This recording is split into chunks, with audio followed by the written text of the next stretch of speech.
allez tous très bien, je suis trop contente de vous retrouver dans une nouvelle vidéo et ce sera pour un niveau tuto Fimo mais d'une manière un petit peu différente puisque ça va être sous forme de crash test de ce petit kit de chez Graines Créatives, donc la création de bijoux l'aventurière, et donc j'avais vraiment envie de tester cet effet bois et du coup de vous montrer sous forme de tuto mais également de crash test puisque la technique ne vient pas de moi et c'est la première d'une série de 3 crash tests de kits, donc le premier kit et dans les semaines à venir il y aura 3 autres découvertes de kits, donc j'espère que ça vous plaira, n'hésitez pas à me dire tout ça en commentaire et je commence par vous montrer l'intérieur du kit avec le petit fascicule, un pochoir comme ceci,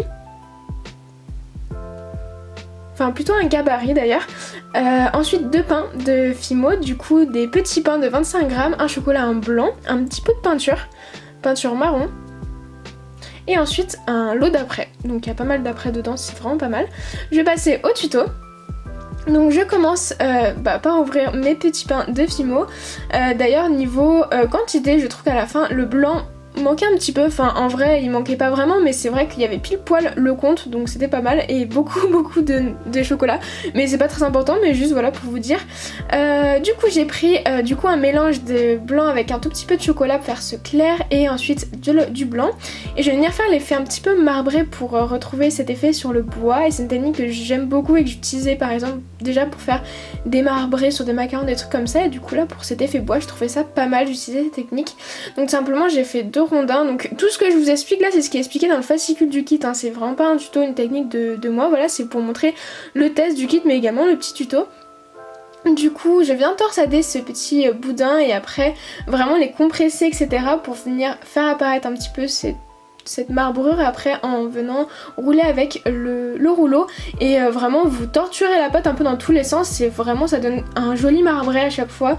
Ce sera bien sûr jamais le même mais vraiment c'est une technique très aléatoire mais très sympa à faire, et vous voyez toutes les rainures que ça fait, je trouve ça vraiment trop joli et c'est une technique que j'aime beaucoup utiliser. Même j'avais une collection comme ça avec des macarons et des mix de couleurs de cette manière là et je trouvais ça très joli pour des coques de macarons. Du coup maintenant je vais venir découper les petits morceaux, donc les bases en fait pour mes pendentifs. Donc là c'est pour le collier, d'ailleurs il y a tout marqué sur le pochoir, donc après vous pouvez le décliner comme vous voulez, mais pour suivre le tuto du kit c'est vraiment trop bien parce qu'il y a vraiment tout marqué, chaque forme correspond à quel bijou que vous allez créer. Donc voilà, moi ce que j'ai fait, ensuite j'ai pris un petit pic, d'ailleurs le matériel, enfin tout ce qui est outil n'est pas fourni dans le kit, après c'est vraiment tout ce qui est pâte, après etc qui est fourni. Du coup moi tout ce qui est scalpel, brosse à dents là que j'utilise pour texturer ainsi que le pic, c'est mes fournitures personnelles. Du coup je viens faire cet effet bois, donc j'ai essayé de vraiment tracer bien 4 lignes et après des plus petites lignes, voilà, pour faire les nervures du bois. J'ai également texturé avec une brosse à dents, essayer d'un peu déchirer aussi les bords etc.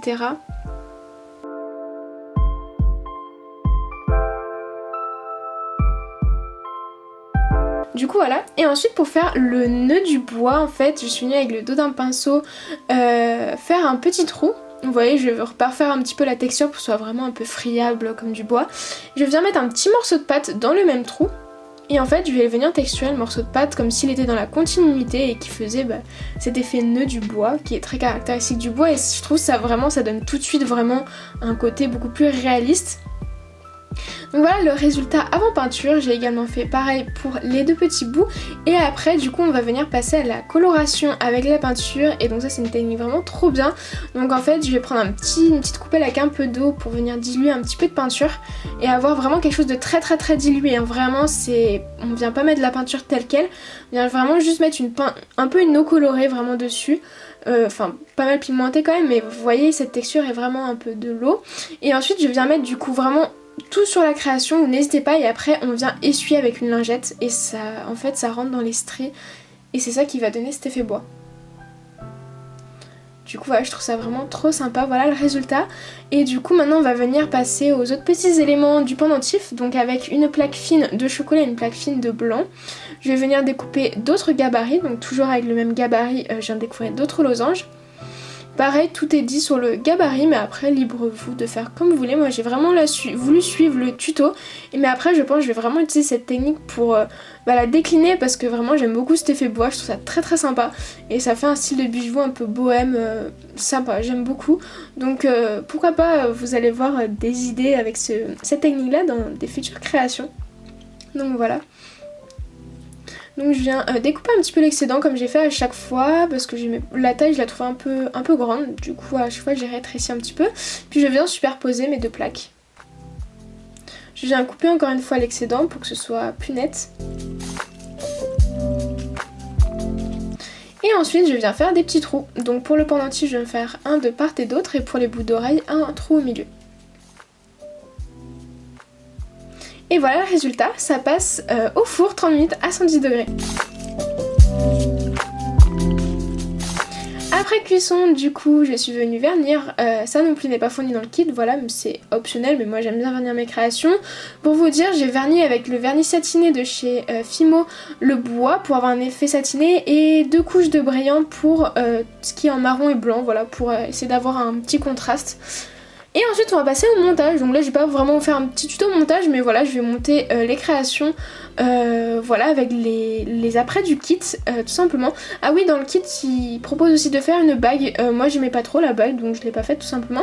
J'aimais beaucoup l'idée là, vous venez, si vous voyez je viens mettre en fait des petites perles à écraser qui sont fournies dans le kit sur un anneau et je trouve la technique très sympa et ça, je trouve ça fait une jolie paire de boucles d'oreilles avec un anneau comme ça avec des petites perles dedans. Je trouve l'idée trop sympa, donc vraiment super idée du kit je trouve. Enfin vraiment ce kit je l'aime beaucoup, j'aime beaucoup la technique qui est fournie dedans. Les gabarits sont très sympas et je pense que je vais pouvoir bien les utiliser. Et cette petite technique là avec les petites perles à écraser que j'aime beaucoup, que je pense réutiliser. Donc voilà. J'ai rajouté, ça c'était pas dans le kit, mais j'ai rajouté des petites perles comme ça sur le collier. Je trouvais ça faisait un petit peu vide donc j'en ai rajouté une de part et d'autre. Et voilà le résultat une fois monté. J'espère vraiment que ce petit tuto vous aura plu, cette petite présentation de ce kit l'aventurière de chez Graines Créatives vous aura plu. D'ailleurs c'est un kit que j'ai acheté moi-même, donc c'est pas du tout une vidéo en partenariat ou quoi, donc c'est vraiment juste parce que j'avais envie de vous montrer en vidéo ce petit test. Et voilà, tout simplement, donc j'espère vraiment que ce petit style de vidéo vous aura plu. N'hésitez pas à me dire tout ça en commentaire, et puis voilà, pour ceux qui voudraient mon avis sur le kit, moi franchement je vous le conseille vraiment parce que le gabarit est unique au kit, etc. est très sympa. Donc voilà, et puis je trouve que c'est des prix très raisonnables. Donc voilà pour mon avis, et j'aime beaucoup la technique. Donc j'espère que ça vous aura plu, j'attends vraiment tous vos retours en commentaire. Et puis je vous dis à très vite dans une prochaine vidéo.